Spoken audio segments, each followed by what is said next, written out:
All right, everybody. I've got another coaching video for you today, and I'd like you to meet Robin. Now, he's been a subscriber to my channel for quite some time now, and he was interested in knowing what type of advice I can give him to help improve his game. Now, from what he's told me, he's been playing pool for quite some time, going all the way back to when he was in high school. But then he had to take a 15-year break and is just now starting to get back into the swing of things. He currently has an unestablished rank in APA as both a 6 in 8 ball and a 6 in 9 ball with a 388 Fargo rating. Unestablished meaning that he just hasn't played enough games to know if this is actually his true rank. So let's see what kind of game he can show us here with these 3 games of 8 ball, and let's see what type of advice we can give him to help him out. All right, Robin, let's see how you do with this first rack.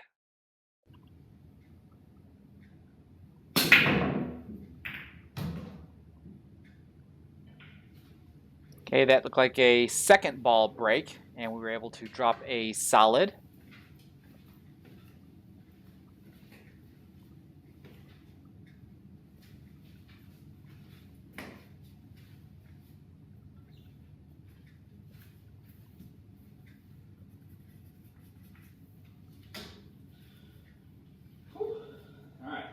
See if I can make it 3 in a row.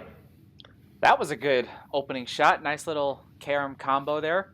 What was that I heard in the background? That sounded like you're listening to one of my videos. Oh no. So much for a shutout. 2-1. It is.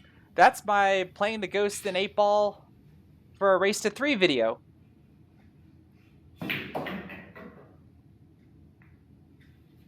Okay, good shot on the 3. Alright, let's try not to do that again.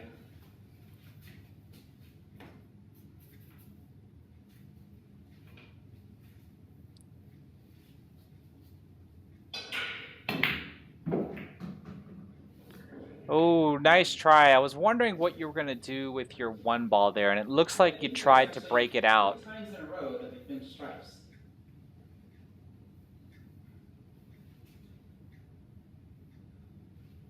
Now, if we look at the layout of the table, we can see that our 8 ball can go to here.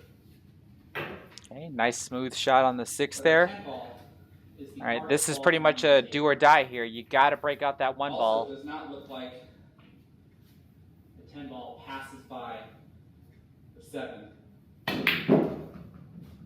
Oh, good try. Yeah, it does not. That's pretty much going to end player 1's turn. What are you going to do? So we need to deal with it as soon as possible. And then our 15 ball is also an issue being at this end of the table. Yeah, that just looked like a throwaway shot here. So let's see what you do with stripes as player 2.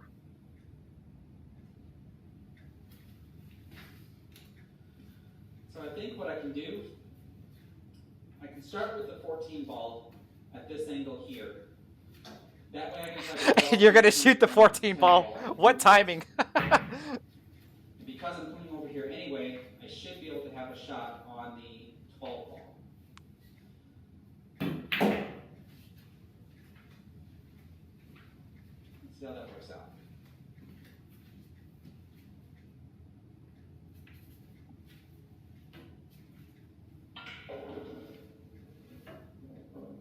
Well, I drew a little too far, but fortunately, Ooh, we rattled that one there. 10 ball, or we can shoot the 15 ball. All right, that's going to cost you 1 inning. 12 ball, I'm not going to shoot the 10 ball. I don't want to bridge over the 12 ball, so we're going to try the 15 ball. And what can you possibly do with this 1 ball? Pretty much we're going to have the cue ball go from one side rail to the other. We'd like to land somewhere near the middle of the table, so we have some options.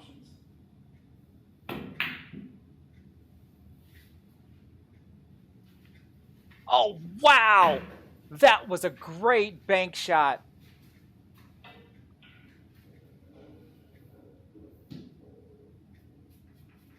Okay, not quite in the middle of the table. Now what do we do here? But we do have a shot on the 13 ball, so we'll be having the cue ball hit the side rail and then come back somewhere over here for the 12 and the 10. What are you trying to do? Are you going to hit the 8 ball into the rail and then... Oh, nice. You pushed it completely through. That was amazing for a one inning run out there. Looks like we're about to start rack two here, though, but let's go back over rack one because I saw a few spots that I might be able to give you a couple of suggestions on. So here's the first spot I'd like to comment on, which is going to be with your break, and it's been the most common spot I tend to start with when I do these reviews. It would appear that you're attempting to do a second ball break. And I've demonstrated this in my Breaking an 8 Ball Rack two ways video, where I explained that it increases your chances of being able to make the 8 ball in the opposite side pocket from which you're breaking from. But you're at least guaranteed to move the 8 ball out of the rack, and since all the balls are flying all over the place, it is also quite possible that the 8 ball can get jarred around and it might fall somewhere else. Now, having said that though, when I play your break in slow motion, I want you to actually see what happens here. I'm going to move your break along frame by frame and watch when the cue ball actually strikes the rack right about here. You can see that you actually clipped the 1 ball before you actually struck the 15 ball. So at this point, I have to ask, are you actually trying to do a second ball break? Because if you are, clipping the 1 ball is what you don't want to do, because now that means you're going to actually strike the second ball at an angle rather than a head-on hit, which also means that the amount of power that you wanted to transfer into the 15 ball is not going to be that much since it's coming off at an angle.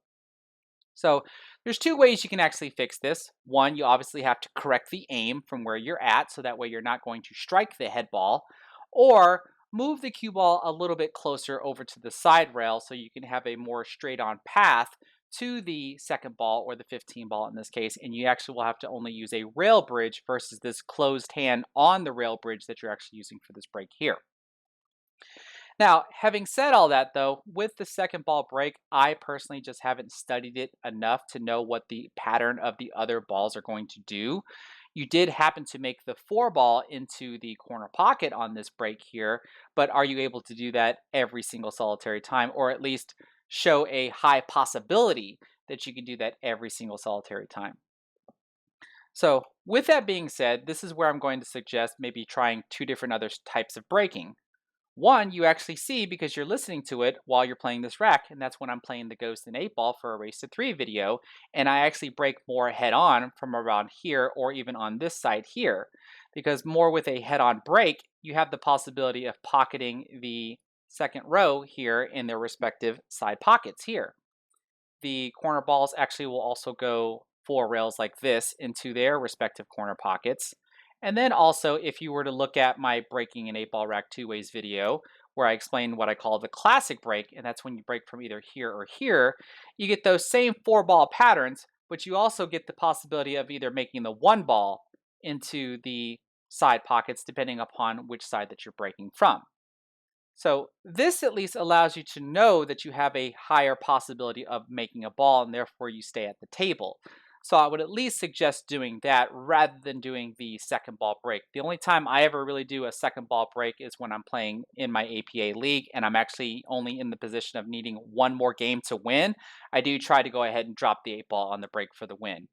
But when I'm not on the hill and I need more games, then I'm either going to do the classic break or the head on break. So here's the next spot I wanted to comment on. You're about to shoot the 3 ball here into this corner pocket, and your cue ball came off something like this, and I think you had to have had a little bit of right spin on the cue ball so it can come over here. It clips the 8 ball and then comes over here and lands right about here for the 5 ball. To which you tried to make the 5 ball into the corner pocket, which you were successful, but you also tried to get the cue ball to come over here and break out your 1 ball, but you ended up hitting the 14 ball instead. And we're aware that you need to be able to move the 1 ball away from the 15 ball, because otherwise there's no way for you to be able to run solids. Now, what I'm going to do at this point is play the video again in slow motion so we can see how the 3 ball actually entered into the pocket. So right about here, you can see how it's going in from your viewpoint on the left side of the pocket. That shows you how much you actually cut the 3 ball, which causes the cue ball to go off in the direction in which it did. So what I'm suggesting is if you didn't cut it as much and actually get the 3 ball to come into this side of the pocket, which means you'll have a more fuller hit, and then with some top left spin, instead of coming over here like it did, you can get it to probably come this way and have the left spin carry it over this way to where you can land behind the two ball at this angle here. This would give you a much easier opportunity to be able to break out your one ball like so. And if you're unsuccessful, then your five and your six ball become backup shots for you to be able to use. But then, just like with the original path you had chosen, your run would still come to an end because you wouldn't be able to have an opportunity to do something with the one ball. Now, having said that, you did shoot the five ball and then you tried to play the six ball. And then from there, you did try to use the two ball to break out the one ball. You just clipped the one ball. My only concern with that was that you did it at the very end and not as soon as possible. You did try to use it with the five ball, but we can see that the 14 ball blocks it. At least from this point here, the two ball is free to be able to do it, to try to break out the one ball. So that's the only reason why I would suggest using the three ball to try to set up for the two ball in order to be able to deal with the one ball, because you always want to try to be able to do this as soon as possible. Otherwise, you're forced to play some sort of safety. And in a practice session like this, for me to review this, I know you're probably not even thinking about playing a safety. So this is why I would suggest this route here to try to break out the one ball. And this is the final spot in rack one that I wanted to comment on. You're now shooting as player two on your run of stripes, and you're about to try to shoot the 15 ball here into this corner pocket. And I think with top right spin, you wanted the cue ball to come off the short rail over to the side rail and then back out towards the middle of the table for either position on the 13 ball or the 10 ball. However, the amount of force that you had on the cue ball caused the 15 ball to bobble its way out of the pocket and it landed over here, while your cue ball landed somewhere over here, which caused you to make that really good bank shot on the one ball as player one. Now, going back to the 15 ball though, the amount of force that you had on the cue ball was just not necessary. I've mentioned plenty of times in previous videos about how good, clean technique in hitting the cue ball is all that really matters, not so much the force that you put into the cue ball. Everybody has at least experienced once in their pool career that when they forcefully try to hit that cue ball just to get it to move to a certain spot, they end up either missing the shot or overshooting the position that they were wanting if they were successful at making the shot. You can actually have a higher chance of success at doing both, making the shot and getting the position, if you just give it a good, clean technique with a good follow through, which is more representative of hitting with speed rather than power. So, had you have just pulled back the power and just delivered your cue through the cue ball, then you more than likely would have been able to make the ball and get the position I think that you were looking for. Another thing that you could have done was just not worry about moving the cue ball at all. You could have just made the ball and had the cue ball naturally come off of the short rail and then land somewhere right around here, and you still would have had position for either the 13 ball or the 10 ball, but I think we can all agree that the 13 ball would be just an easier shot to take than the 10 ball.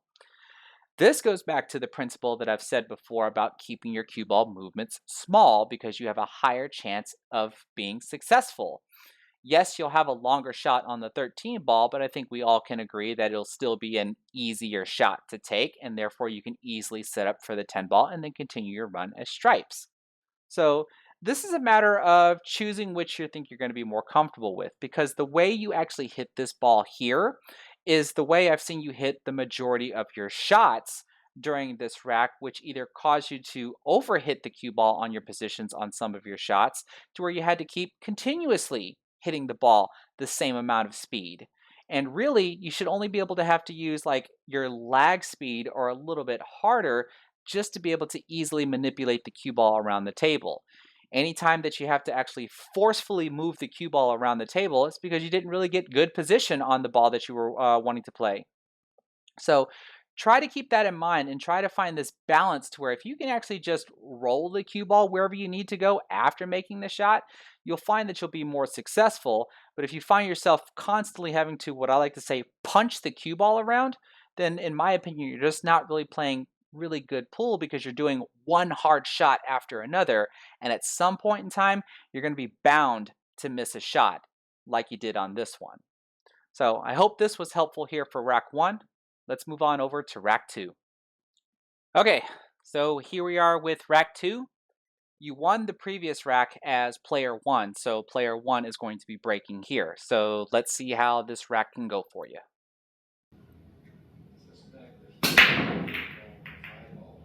Okay, that looked a lot better. It looked like you didn't contact the head ball at all, and you made full contact with the second ball. But we can see here, you didn't make anything, and it ended up being a dry break.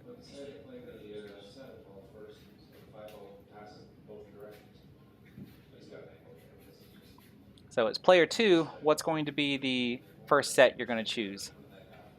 Or the first ball that you're going to choose?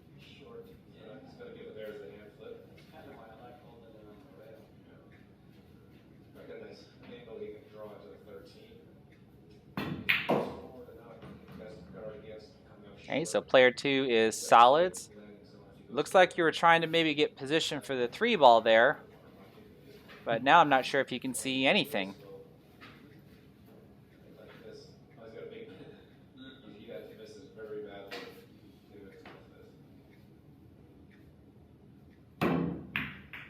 Okay, you were able to see the 1 ball, but it looks like you hit the rail and then hit the 1 ball from behind and ended up overcutting the ball as the 1 ball was going away from the corner pocket. So that'll be another inning.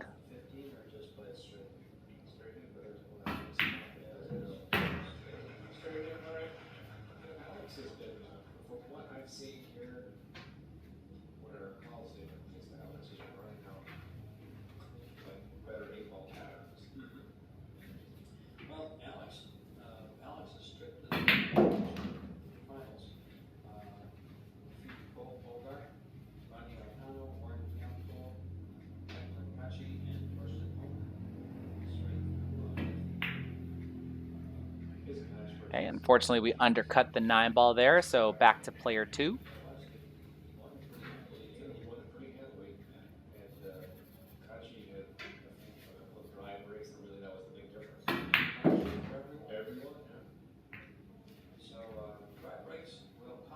So what ball were you setting up for there? Because that was a lot of cue ball movement that I don't think was necessary, which goes back to the comment that I said in rack 1.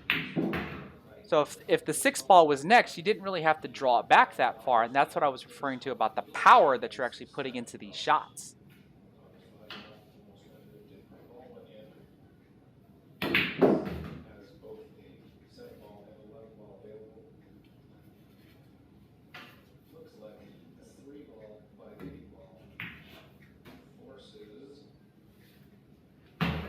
So right there, I think that was maybe the second time I've seen during these 2 racks now where you've actually hit the ball rather smoothly and softly rather than just punching the cue ball. There would be number 3, but unfortunately we missed. All right, that's another inning. Back over to player 1 with stripes.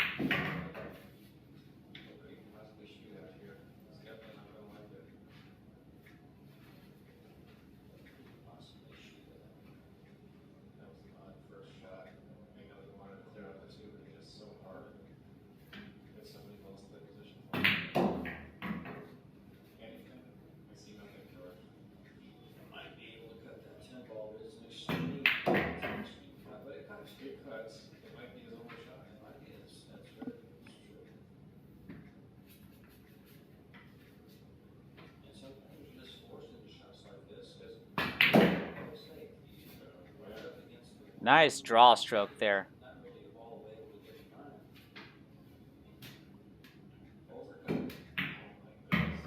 Okay. So this is rack 3 that's about to start.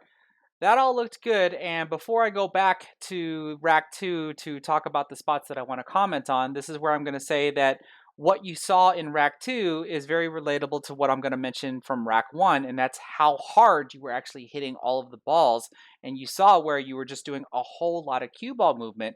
And I hope you also notice about your practice strokes. They're practically non-existent. I didn't see hardly any times where you did any practice strokes unless you were doing like these really short, stubby ones, and then you ended up punching through the ball. I've mentioned before that with practice strokes, you should at least take two or three so that way you give your body time to get in sync with what you're thinking about trying to do, especially with regards to how hard or soft you're going to hit the cue ball. Your arm's going to be moving at the rate at which you're going to actually hit the cue ball. So if you know you're going to hit the cue ball softly, you're going to move a little slower. If you're going to hit medium, you're going to move a little faster, etc., etc. So I would really like to see a little bit more practice strokes in conjunction with how you actually are aware that you're going to hit the ball. Because when you settle down on some of these shots, you just got down, maybe did a practice stroke or just did these really short, stubby practice strokes, and then just fired at the ball with a good punch stroke. So keep that in mind as I go back to these other spots in Rack 2 that we're going to talk about. Now, here's the first spot in Rack 2 that I wanted to comment on. You had just broken dry as player one, and now as player two, you're going to start with solids by shooting the seven ball here into the corner pocket. And we can see with the position of your cue that you're putting top left spin on the cue ball. And that causes your cue ball to come over here to the short rail, and then the left spin pulls it over here and hides itself behind the nine ball to where you had to try to cut the one ball into the corner pocket. You just ended up overcutting and missed. Now, I think you wanted the cue ball to land right around here so that you can have position on the three ball. So, what I want to suggest is this. Instead of putting top left on the cue ball, put top right on the cue ball. You make the seven ball into the corner pocket, and when it comes over here and hits the short rail, it spins out in this direction and lands pretty much in the center of the table, right around here. Because now you have plenty of options to choose from. You can still shoot the three if you wanted to. You can also shoot the six that's underneath your arm, or you can still go for the one. It gives you a lot more options, all depending upon where exactly does the cue ball land. In your original option here, you pretty much only have one option if you do land right here, which is to shoot the three. If you're fortunate enough and you get through the 9 and the 12 and land right around here, now you have the 2 and the 4 that you can also add to your options. But why bother going through that small window when you can just land the cue ball back into the center of the table and have a variety of options? So when you're playing position in 8 ball, that's usually what you want to try to do if you're able to do so when you're trying to figure out exactly how you want to run the entire table. It won't be until you get down to the last couple of balls that you come up with an exact route like you're running a 9 ball pattern. But when you have plenty of options to choose from going from one ball to the other, that's usually a safer bet to have just in case you're not as accurate as you think you're going to be when you're playing position for one particular ball, knowing that you have another ball that you can use as a backup. Here's the second spot in Rack 2 that I wanted to comment on. You're now shooting as player one, and you're about to shoot the 11 ball into the corner pocket. And with bottom spin, you drew the cue ball back to about right here and then tried to cut the 9 ball into the corner pocket. You just undercut the 9 ball and it hit the side rail and came out like this while your cue ball hits the side rail and then heads over here. Now, my initial reaction when you had shot the 11 ball was, why draw the cue ball at all? Instead, I would have suggested having the cue ball just roll forward and land right about here to where you can shoot the 15 ball into the corner pocket instead.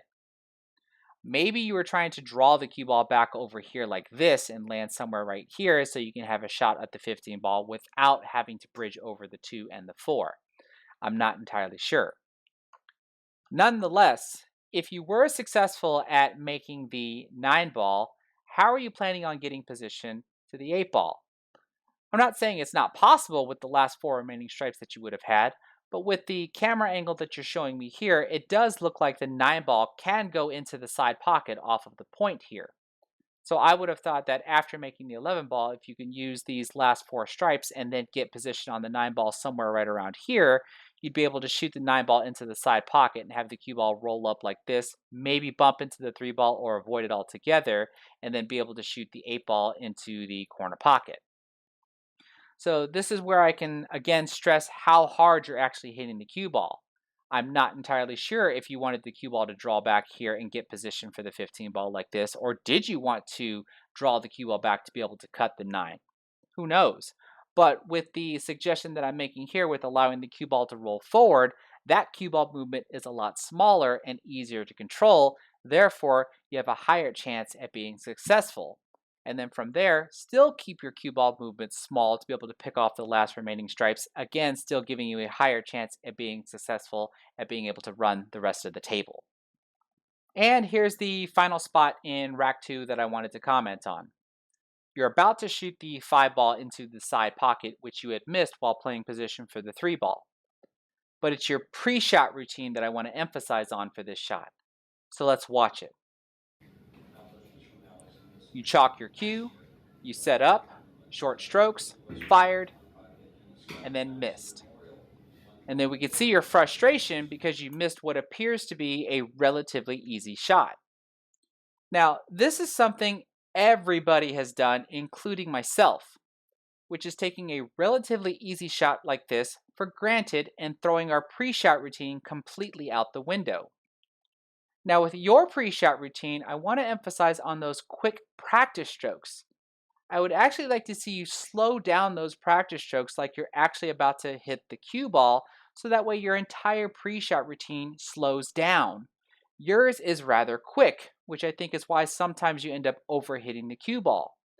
Slow those practice strokes down and actually take the time to move your cue back and forward while you're focusing on how you're actually going to hit the object ball and to be able to judge whether or not if you're actually going to make it before you actually fire. So this is pretty much what I got for you on rack 2. Now let's move on over to the final rack. All right, Robin, let's see what you got for this final rack. You're doing a great job so far. You're currently only on 3 innings, and you won the last rack as player 1 again. So here we are breaking as player 1. So let's see how it goes.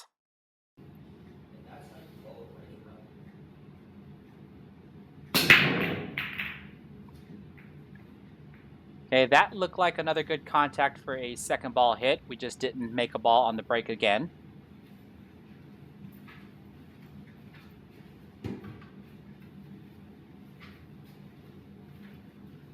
So what are you going to choose as player 2?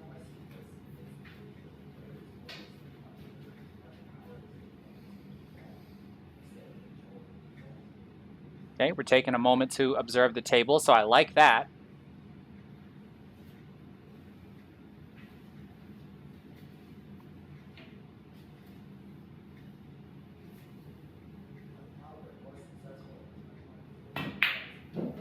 Okay, so player 2 is going to be solids.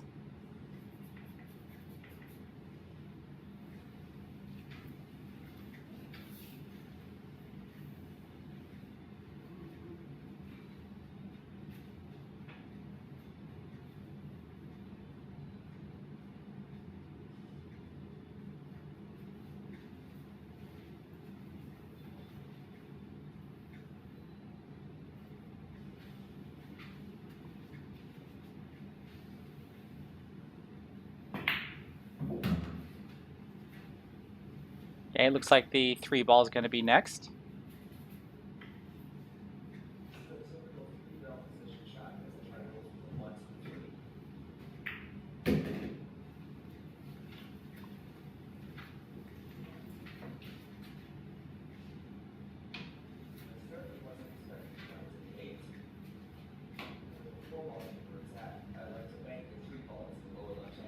That looked familiar. That looked like Dr. Dave's 30-degree peace sign rule to know where the cue ball is going to go.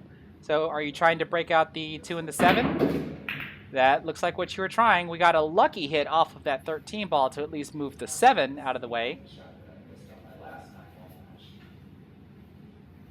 And I couldn't tell what was in the background on the second rack, but it sounds like on this rack, I hear one of my APA 9-ball matches in the background.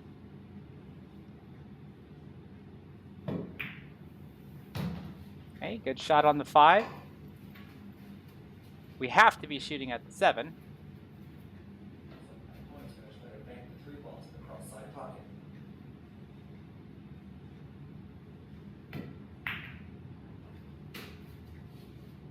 And it looks like we overcut it, so that will be another inning.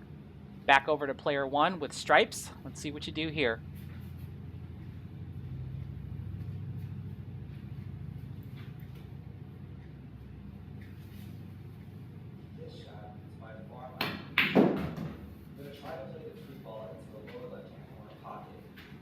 nice How does that position on the spin have the 15 effect on ball. the cue ball? Three rails to get position on the four ball.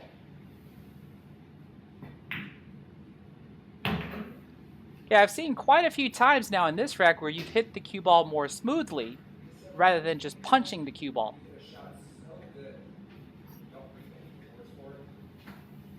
You have all in hand, four balls up on the table.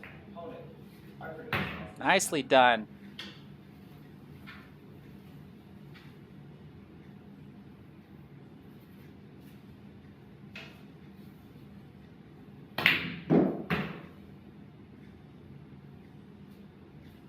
Hey, good shot there, but it looks like we fell short on the position.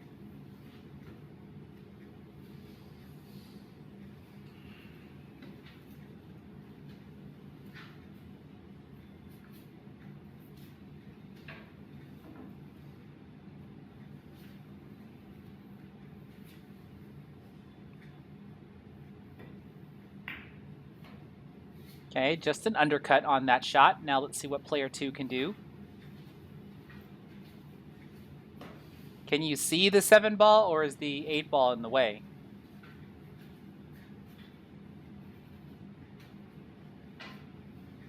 Okay, I guess the 8 ball's in the way. Oh, and we overcut that one. That's another inning. so much power instead of control.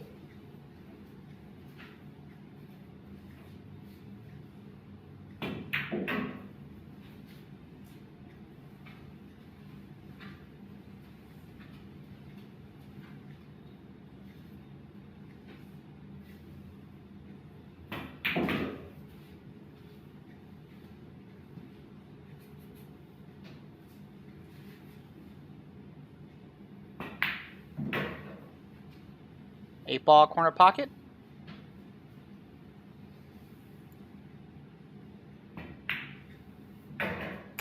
Okay, good. I saw a lot better control of the cue ball, at least when you were hitting the cue ball softer, but I still saw those quick, stubby practice strokes. Now, let's take that in mind as I go back and look at some of the other spots in this rack. Here's the first spot in rack 3 that I want to comment on. After breaking dry as player 1, now as player 2, you're going to choose solids by starting with the 4 ball here into the corner pocket, and you got position for your 1 ball right around here. Now, as soon as you chose solids and shot the 4 ball, I was already thinking, what do you plan on doing with the 2 ball and the 7 ball? Because that's a troubled area. We did see later on that from this position over here, you tried to break it apart using the 6 ball like this, and then trying to have the cue ball drive into the 7 and 2 here. And we'll talk about that later. Now, having said that, since this is the opening shot, I probably would have suggested shooting the 5 ball into the corner pocket and then using top right spin, have the cue ball come off the short rail and then spin over and hit the 7 ball. That should cause the 7 ball to hit the 15 somewhere over here while your 7 goes over here, and you should either have a shot on the 2 ball or the 4 ball. And now your trouble spot is dealt with right away. And you'll only have to rely on good cue ball execution to hopefully be able to finish the table. So this goes back to the principle of when you identify that you have a trouble spot on the table, try to deal with it as soon as possible if you're able to. In this particular layout here, I think you are able to, starting with the 5 ball. Here's the next spot in rack 3. Still as player 2, you're now about to try to break out the 7 and 2 ball by shooting the 6 ball into the side pocket and having your cue ball roll over here. But instead, your cue ball rolls in between the 5 and the 7, hits the 13 ball, and I think the 13 ball hits the rail and comes back and hits the cue ball again. Your cue ball hits the 7 ball and bumps it over here, which causes you to shoot the 5 ball. Now, earlier, before you had taken this shot, you had measured with Dr. Dave's 30-degree peace sign rule. But you have to remember that the 30-degree peace sign rule is when the cue ball is rolling into the object ball. And since you're so close to the rail here, you're automatically putting top spin on the cue ball, but we can also see that you have this elevation on the cue ball, so you're going to be shooting slightly downward onto the cue ball, and you actually popped the cue ball. And I think we did see that the cue ball hopped into the air, which is what caused it to come down this line instead of the line that you actually wanted. Because you also have to remember, like I showed in my top spin and bottom spin video, that the harder that you hit the cue ball, the longer it travels down a line before the spin actually takes effect. So in this spot here, all you had to do was just hit a little bit softer, and you probably would have been able to get the cue ball to travel down the intended line that you wanted and be able to break apart your 2 and your 7 ball. And this is the final spot in rack 3 that I wanted to comment on. Now, as player 1, you're about to shoot the 10 ball here into the corner pocket, and with bottom left spin, you drew your cue ball back to the side rail, and the left spin causes the cue ball to hit the short rail on this side of the 13 ball, and then spin over here to where you had to try to cut the 11 ball into the side pocket, and you just undercut the 11 ball. Now, I actually think you wanted your cue ball to hit the side rail over here and have the left spin carry the cue ball over here for position on the 13 ball. If that's true, then you just put too much bottom spin on the cue ball. Now, having said that, I don't think I would have tried cutting the 10 ball into the corner pocket. Instead, I would have cut it into the side pocket and with bottom spin, try to draw the cue ball back over here for position on the 12 ball. Because from here, I can play the 12 ball into the corner pocket with a stop shot and have automatic position on the 11 ball. Play the 11 ball into the corner pocket and allow the cue ball to roll forward for position on the 13 to where you can cut it into the corner pocket and try to get position for the 8 ball either to go into the side pocket, this corner pocket, or even this corner pocket, all depending upon what type of angle you would have gotten on the 13 ball. Now, cutting the 10 ball into the side pocket does not require the same amount of power as in cutting it into the corner pocket and trying to get position on the 13 ball. Again, that's what I think you were trying to do. Now, since you're not going to be using as much power, you should be able to have more control over the cue ball. And I've always tried to advise the players that when you have more control over the cue ball, you have a higher chance at being successful at making the shot and getting position on your next ball, which is why I would advise cutting the 10 ball into the side pocket and playing position for the 12 ball rather than going into the corner pocket. Now, that doesn't mean going to the corner pocket is the wrong shot.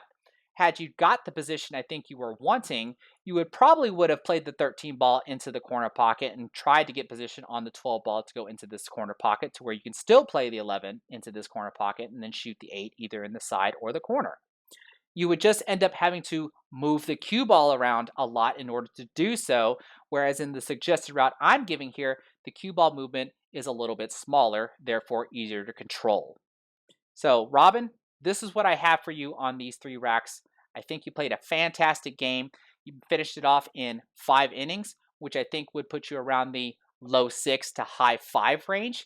Because if you consider what happened in rack 1 when you missed that 1 ball, if you do that up against other 6s and 7s, chances are you just lost the rack. Because they'll play a couple of their balls and then play some sort of safety to where you can't see your 1 ball. And then when they get back to the table, they'll finish the rest of the rack. That's why it's very important that you plan your route carefully and make sure that you deal with your trouble spots as soon as possible and make sure that you have enough control on the cue ball that you can deal with those trouble spots as well as play position on your next ball.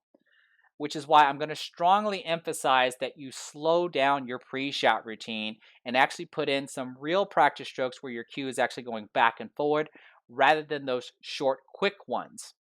You'll find that if you can slow yourself down, you should be able to focus in more on what you're doing and not make those careless mistakes like you did on that 5 ball. I think that was in the second rack. That should allow you to be a little bit more successful. Your control on the cue ball will be better, and your runouts should be better as well. So for my viewers, what do you think of that? Do you agree or disagree? Are there any other types of options Robin could have done during these 3 racks? If you think so, feel free to leave a comment in the comment section below with the timestamp of the shot and the option that you think he would have taken.